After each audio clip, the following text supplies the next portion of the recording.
찬양하리라. 주님 그 이름 찬양. 예수 크신 주 이름 나 찬양하리라.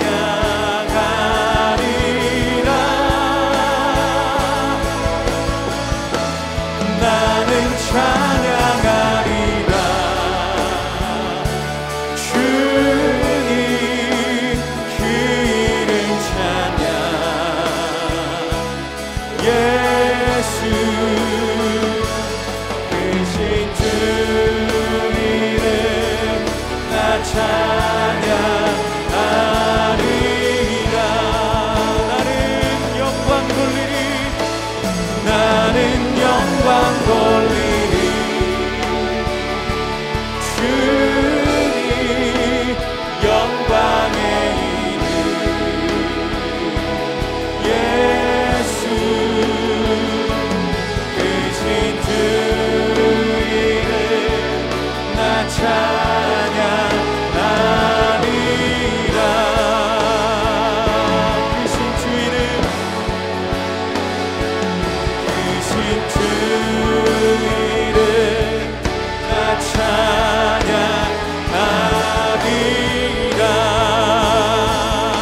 찬양하리라. 제5장. 내가 보매 보좌에 앉으신 이의 오른손에 두루마리가 있으니 안팎으로 썼고 7인으로 봉하였더라. 또 보매 힘있는 천사가 큰 음성으로 외치기를 누가 그 두루마리를 펴며 그 이늘대기에 합당하냐? 하늘 위에나 땅 위에나 땅 아래에 능히 그 두루마리를 펴거나 보거나 할 자가 없더라. 그 두루마리를 펴거나 보거나 하기에 합당한 자가 보이지 아니하기로 내가 크게 울었더니 장로 중에 한 사람이 내게 말하되 울지 말라. 유대 지파의 사자 다윗의 뿌리가 이겼으니 그 두루마리와 그 7인을 떼시리라.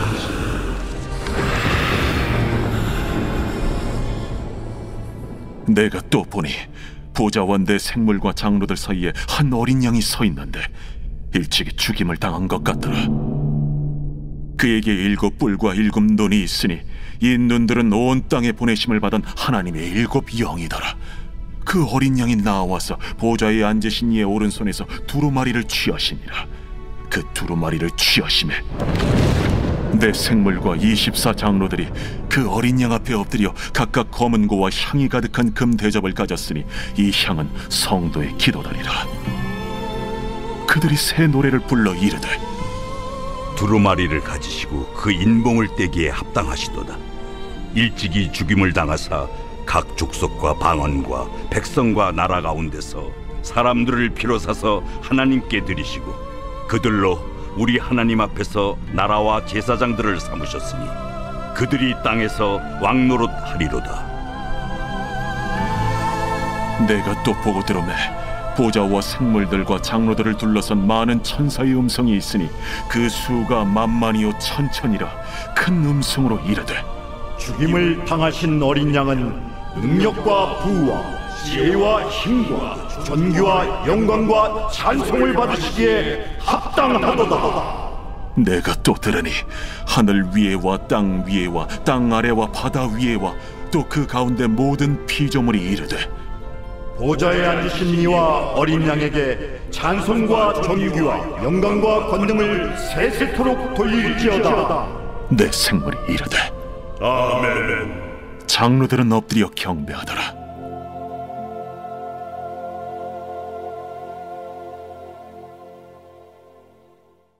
오늘 예배 자리에 나오신 모든 성도님들을 주님의 이름으로 환영하고 축복합니다.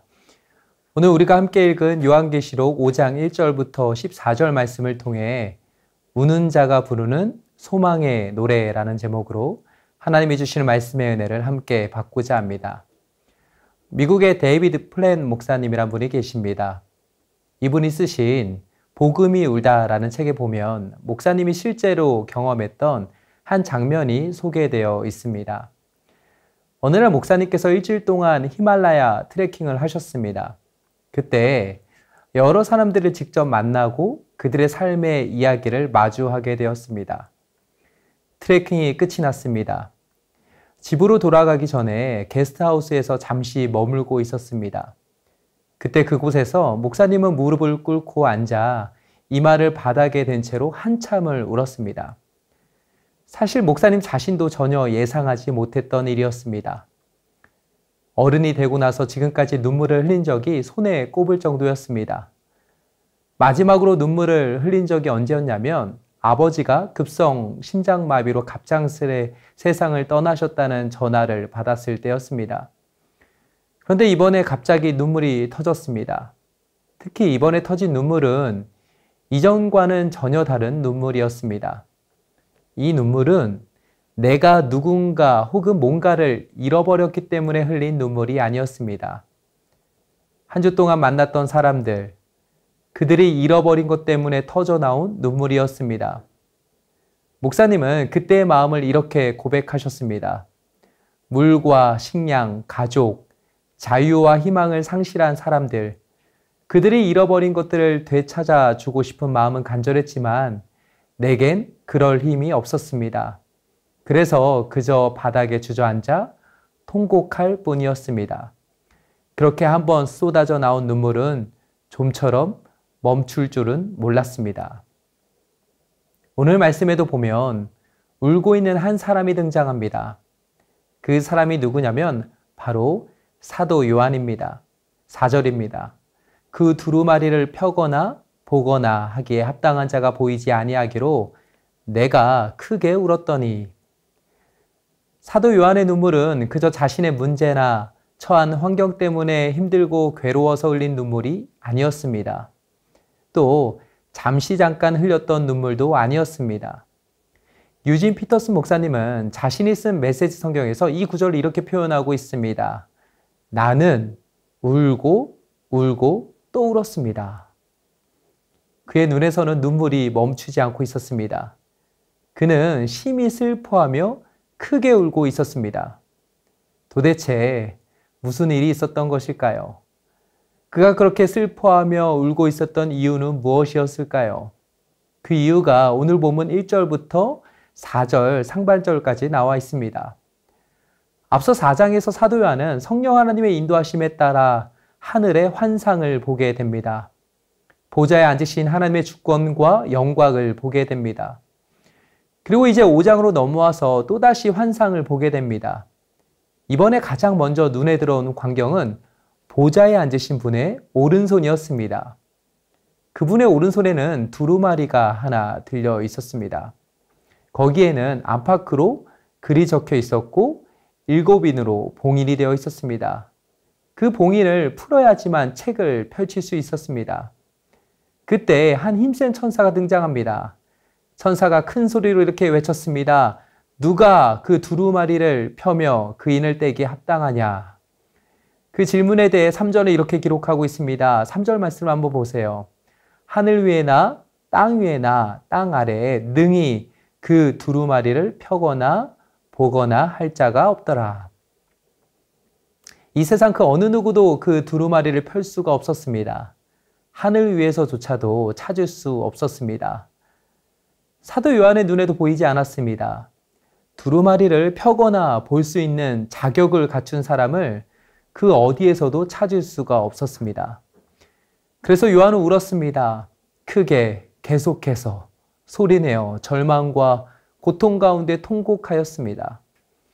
에스겔 2장 9절부터 10절에 보면 이런 말씀이 기록되어 있습니다. 내가 보니 보라 한 손이 나를 향하여 펴지고 보라 그 안에 두루마리 책이 있더라. 그가 그것을 내 앞에 펴시니 그 안팎에 글이 있는데 그 위에 애가와 애곡과 재앙의 말이 기록되었더라. 대부분의 신학자들은 여기에 나온 두루마리에 쓰여진 글들에 대해 에스겔과 다니엘 말씀을 토대로 심판과 구원에 관한 하나님의 계획과 섭리가 담겨 있다고 말합니다. 마지막 때에 온전히 이루어지게 될 하나님의 원대한 뜻과 계획들을 의미합니다. 그런데 문제가 하나 있었습니다. 그건 바로 그 책을 누가 열지 않으면 이 땅을 향한 하나님의 뜻, 성도들을 향한 하나님의 구원 계획이 완전히 다 물거품 된다는 것입니다. 하나님 나라의 완성도 이루어지지 못하게 됩니다. 그 당시 성도들은 예수님의 다시 오심을 믿고 바라보며 믿음으로 견디고 버티며 살아왔습니다. 로마의 핍박과 압제 속에서도 예수님의 다시 오심에 대한 소망을 붙들고 주의 길을 걸어갔습니다. 세상의 유혹과 핍박을 이겨내고 좁은 길을 향해 걸어갔습니다. 그런데 그 모든 것이 마침내 이루어질 수 있는 마지막 문 앞에서 막혀버리게 되었습니다. 이제 마지막 문만 열쇠로 열면 다 끝이 나는데 그 열쇠가 보이지 않았습니다. 아무도 그 열쇠를 가지고 있지 않았습니다. 이제 소망이 절망으로 바뀌었습니다. 더 이상 희망이 보이지 않았습니다. 하나님이 반드시 역사하실 거라고, 현재의 고난은 장차 우리에게 나타날 영광과 비교할 수 없다는 그 말씀을 믿고 왔는데 정작 눈앞에 보여진 현실은 암담했습니다. 소망의 문이 닫혀버렸습니다. 아무도 그 문을 열어줄 수 없었습니다. 그래서 그는 하나님 앞에 울었습니다.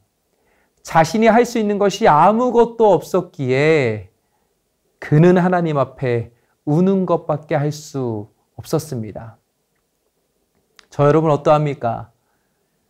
우리도 이런 순간을 경험할 때가 있지 않습니까? 소망이 절망으로 바뀌어졌을 때, 내 힘으로 아무것도 할 수 없을 때 우리는 무엇을 할 수 있겠습니까? 그때 우리가 할 수 있는 건 딱 하나밖에 없습니다. 하나님 앞에 우는 것입니다. 울고 울고 또 우는 것입니다. 이찬수 목사님께서 눈물과 관련하여 잊을 수 없는 한 장면을 소개해 주신 글을 읽은 적이 있습니다.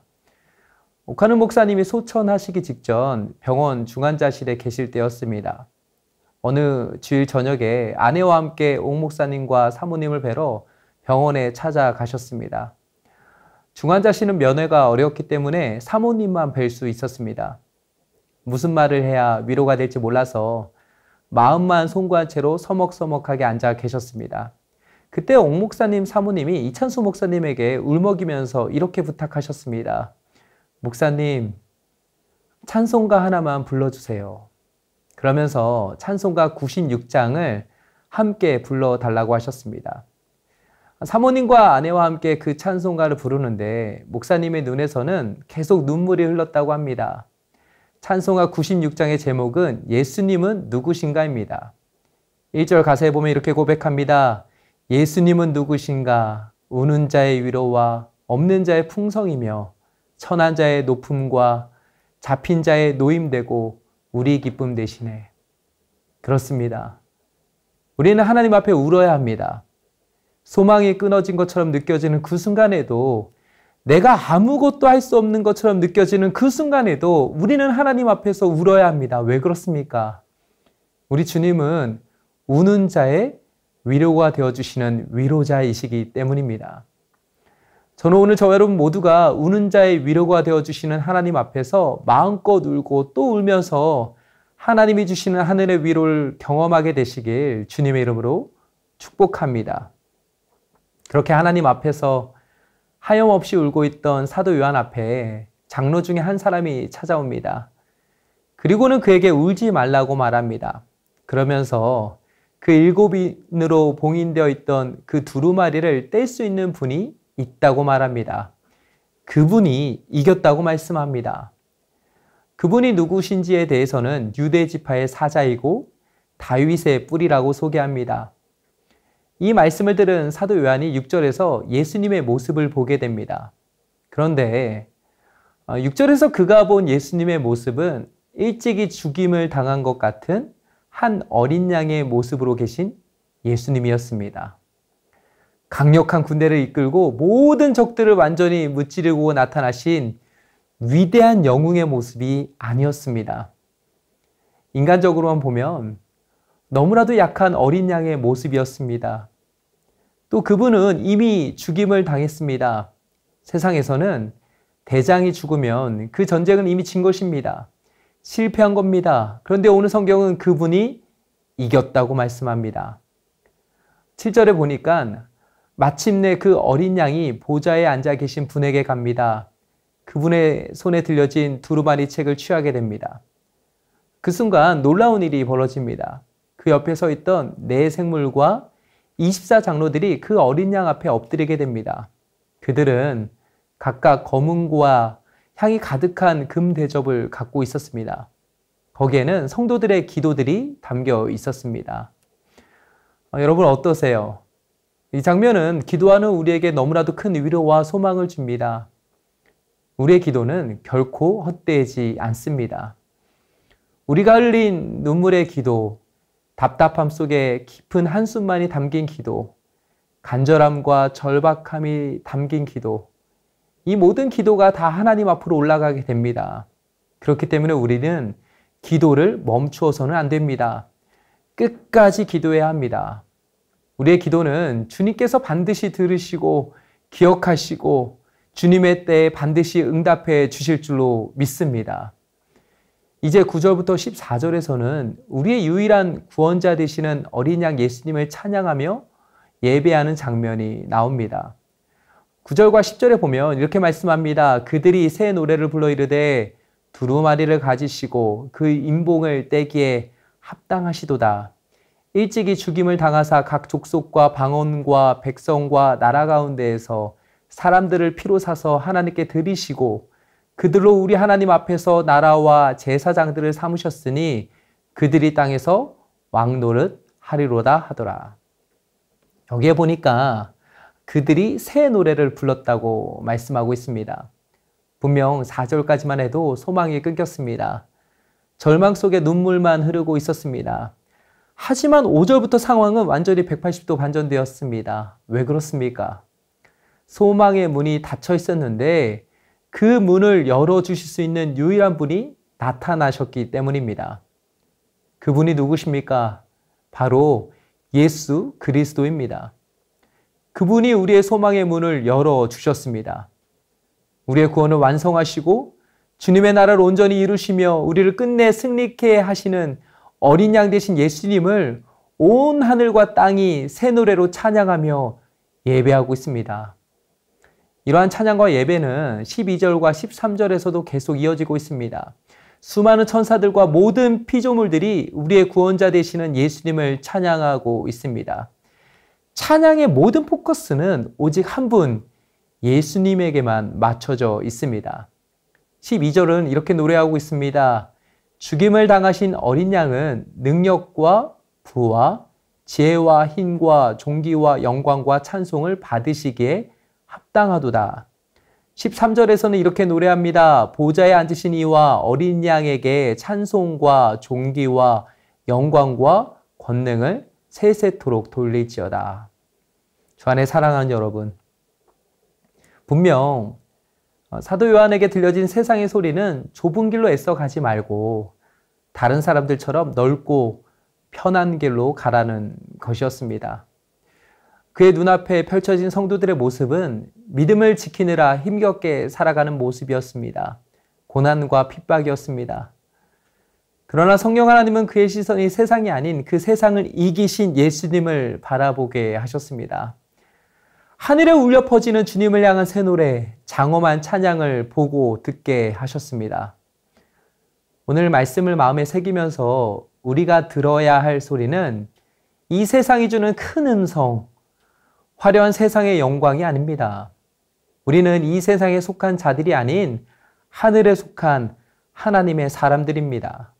우리는 예수님을 보고 예수님의 음성을 듣고 예수님을 노래하는 예수님의 제자들입니다. 소망하기는 우는 자에게 소망의 새 노래를 부르게 하시는 그 우리 주님의 은혜와 사랑이 오늘 저 여러분 모두에게 가득 넘치게 되길 주님의 이름으로 축복합니다. 이제 기도 제목을 읽고 함께 기도하겠습니다. 첫째, 소망의 문이 닫혀져 있을 때 하나님 앞에서 우는 자가 되게 하소서. 아멘. 둘째, 우는 자에게 소망의 새 노래를 부르게 하시는 예수님을 바라보게 하소서. 아멘. 셋째, 예수님을 보고 예수님의 음성을 듣고 예수님을 노래하는 예수님의 제자가 되게 하소서. 아멘. 이어서 미래준비팀 여름 캠프 금요 비전기도회 7.14 연합 기도 대성회를 위해서 기도하겠습니다. 첫째, 7월 12일부터 13일 유아부 여름 캠프를 통해 예배의 대상이 오직 하나님이라는 것을 알고 예배를 방해하는 요소를 제거하며 영과 진리로 예배드리는 예배자가 되도록 인도하소서. 아멘. 둘째, 이번 금요 비전기도의 말씀을 전하시는 김현철 목사님에게 성령의 충만함을 주시고 말씀을 통해 위로와 도전과 은혜의 시간이 되게 하소서.